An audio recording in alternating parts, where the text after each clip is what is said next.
those bastions of British society, those providers of entertainment, opinion and information to those who seek respite from the harsh reality of their own lives. Yes, through the pages of OK, Cosmopolitan and Hello, a largely female readership can bask in the glory and shame of people who live lives far more interesting, or at least far more public, than their own. And thanks to the likes of Nuts, Zoo and FHM, a completely male audience can look at breasts without having to learn the girl's name beforehand, let alone go through all that tedious hassle called dating. Of course, no pleasure comes without its price, and while for women this price is merely the cost of the magazine, men suffer the indignity of criticism. How dare they treat women as nothing more than objects of lust, a collection of rather attractive body parts that have no purpose beyond providing them with a minute's diversion, or longer if they've got some tissues handy. However, first, let us consider what is so abhorrent about the male-orientated magazine. As it displays the mammary glands of a model its average reader has absolutely zero chance of getting a second glance from, let alone any intimate contact, it stands accused of demeaning said model through presentation, diminishing her to nothing but a shell of her actual self. Thus the critics cry, the lad's mag commits a crime against all women. It reduces them to objects that are less than people, mere vehicles for the pleasure of men. But what are the gal mags, and they are indeed gal mags, doing at this very same moment?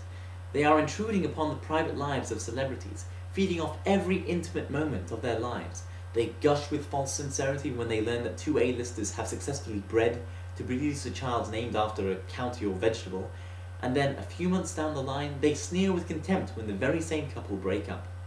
While lads' mags reduce a model to nothing more than a semi-nude image on a glossy page, these gals' mags reduce people's entire lives to a farcical sitcom, where the readers are the permanently installed studio audience.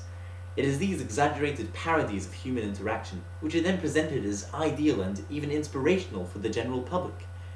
And it must also be noted that the lads are not the only ones who reduce women to the sum of their physical parts. While the men are given their skewed view of female perfection to worship, the women are offered something far more sinister, an unforgiving comparison between said perfection and the alternative. How many times has the phrase, "she's let herself go," appeared on the cover of Reveal or Closer? How many times has a before and after collage appeared on the centerfold of the very same magazines, displaying perfect feminine beauty on one side, and nothing but veins, wrinkles and cellulite on the other?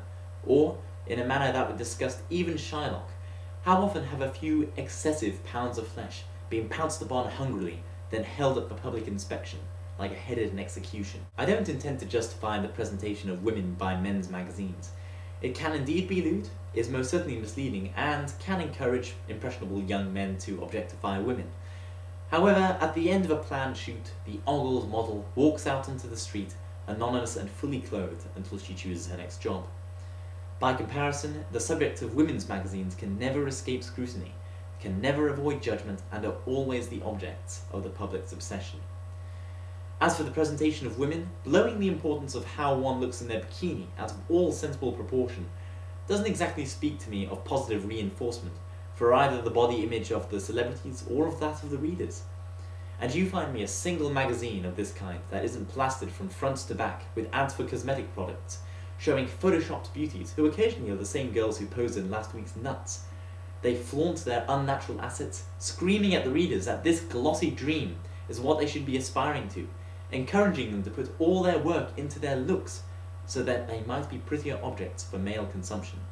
Lads' mags may indeed lead their readers away from reality and into the realms of fantastic desire, but gals' mags go a step further. They try to sell this male desire to women, telling them it's their job to make it happen. You tell me which is worse.